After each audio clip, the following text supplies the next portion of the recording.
My first time at the Valencia half was in 2023. This is where I joined the sub-90 club with an 89.56 finish time. I then came back in 2024 and finished in 85.41. I am now back for the third year in a row, this time with a current PB of 81.36 from Copenhagen half, which I'd love to beat on Sunday. So welcome to the Valencia half 2025 race vlog.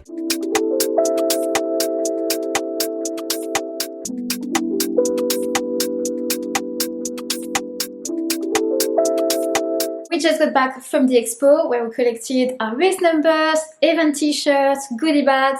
The goodie bags this year are a bit, a bit out there. Like in the goodies, we have potatoes. Don't know what we're going to do with that. I don't think we're going to fly back with potatoes. Anyway, Ben is also racing this year. It's going to be his first time taking part in the Valencia half. The past 2 years, he was my sideline support and cameraman. This time around, he's racing, so hopefully he won't be waiting for me for too long at the finish line on Sunday.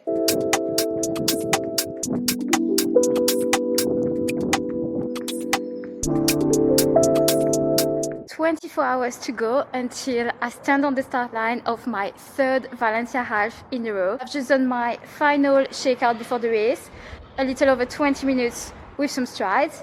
And now the plan is to put my feet up, do as little as possible today, eat some carbs, try to relax. And I was actually thinking on my run today, what feels weird for me this time around is that for the past 2 years, the Valencia half was my last goal race of the year. Once I had done it, then I could relax a little bit. This time around, I feel like after Sunday, I cannot take my foot off the gas because I will be back here in 6 weeks to run double the distance, and I really hope I'm gonna have a good race experience tomorrow.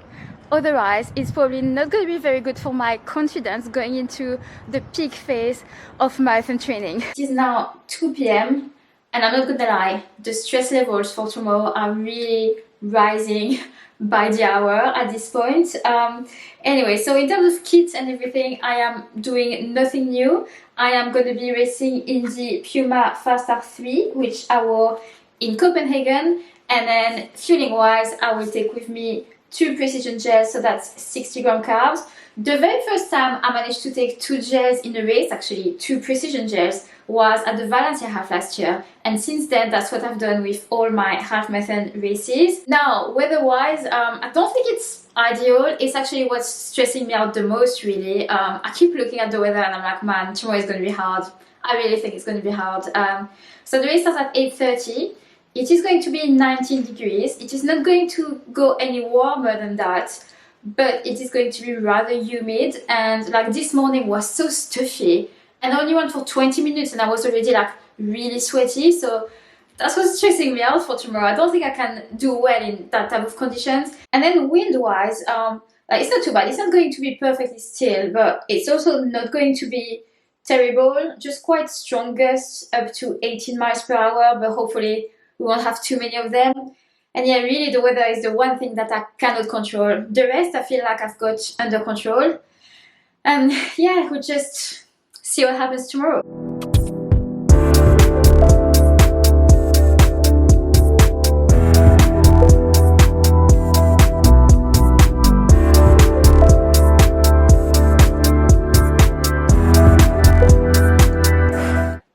Deep breath. It's all gonna be okay. I think if I do PB today, it's gonna be by the skin of my teeth, just by a handful of seconds, but I would gladly take a new PB by just a few seconds today. Hopefully I can film a few clips here and there, and I will catch up with you after the race.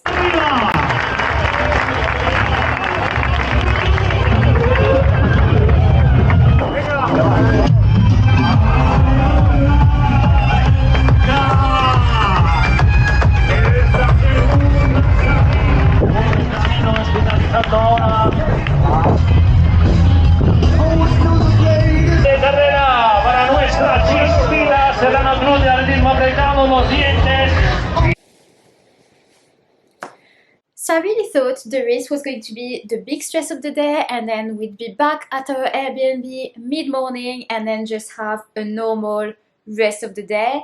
That is not quite what happened.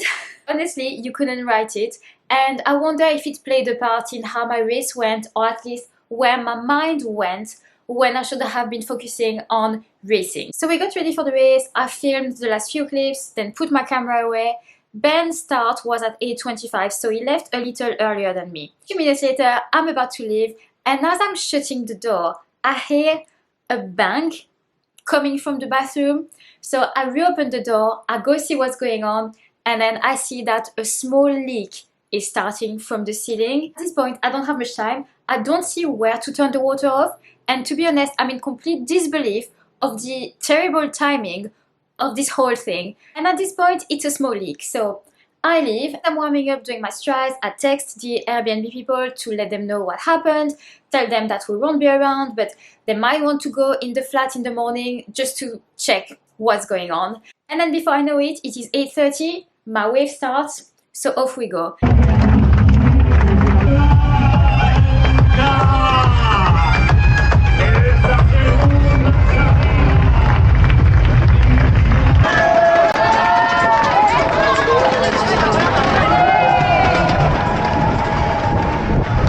I try my best to focus on the race, every cheer zone, every spectator that claps, shouts my name. I take it all in. I'm trying to stay in the race.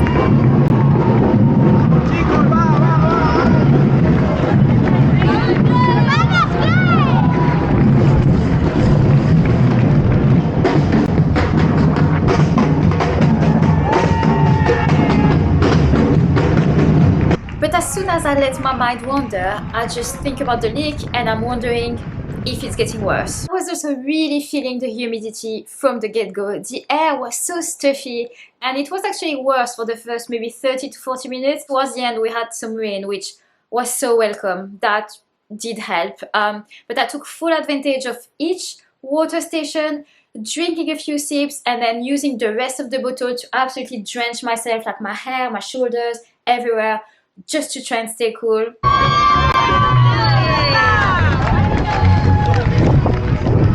And I knew what my 5k, 10k, 15k splits should be if I wanted to try and beat my PB. So 5k split, I was like, oh, it's going to be touch and go today. 10k split, I'm like, oh, maybe it's not happening today. Maybe this is the one where the PB streak dies. So my watch was clocking the Ks fairly earlier than the actual kilometer marks on the course, so it was quite hard to gauge, a bit confusing. I couldn't really do the proper math in my head, and then I kept repeating to myself in my head, and that kind of became my mantra: it's never over, it's never over. And that is a sentence that Mark Matthews told his wife, Kat Matthews, just a few weeks ago as she was racing the Ironman World Championship in Kona, and they posted it as a reel and it went a bit viral, and basically that's Mark telling his wife, it's never over, never over. And that's what I kept repeating myself, especially between kilometers 16 and 19, where I slowed down, struggled, went through a rough patch at this point. At 20k, I can tell that I'm going to finish either side of my PB by a few seconds, either beat it by a few seconds or miss it by a few seconds. And I'm like, no, this is absolutely not happening. I am not finishing this close on the wrong side of my PB, like absolutely not.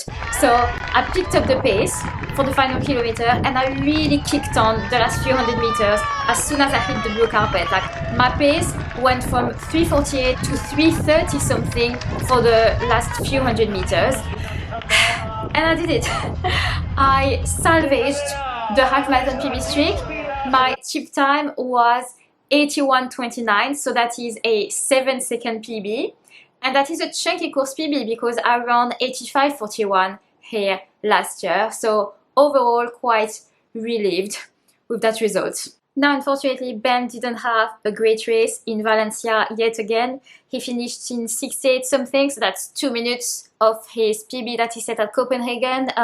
Maybe the fact that he raced Trafford the weekend before and that he set a massive 10k PB, played the fact maybe he wasn't fully recovered. Don't really know, can't really tell.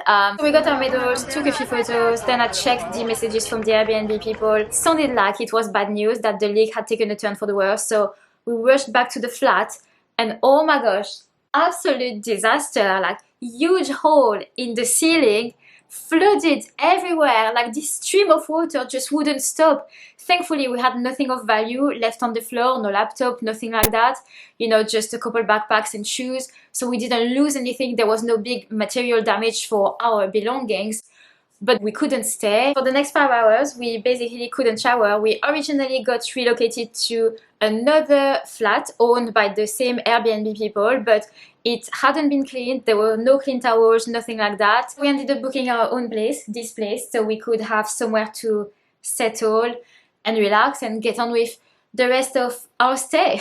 So that is the story of my Valencia half marathon 2025. Bottom line is, I am relieved that I managed to keep the PB streak alive, even by just a few seconds. I just wish I had enjoyed the race a bit more. My head was just not really in it, you know, but that is life. Also, I finished 6th French woman overall, which I think is quite cool to be in the top 10 French woman. And the next time I will be here will be to run double the distance for my very first marathon in 6 weeks, which is crazy. Anyway, I think this race recap was long enough, so I'm going to end the video here. Thank you guys so much for watching. Congrats to everyone who raced over the weekend, and I will see you all in the next video. Bye!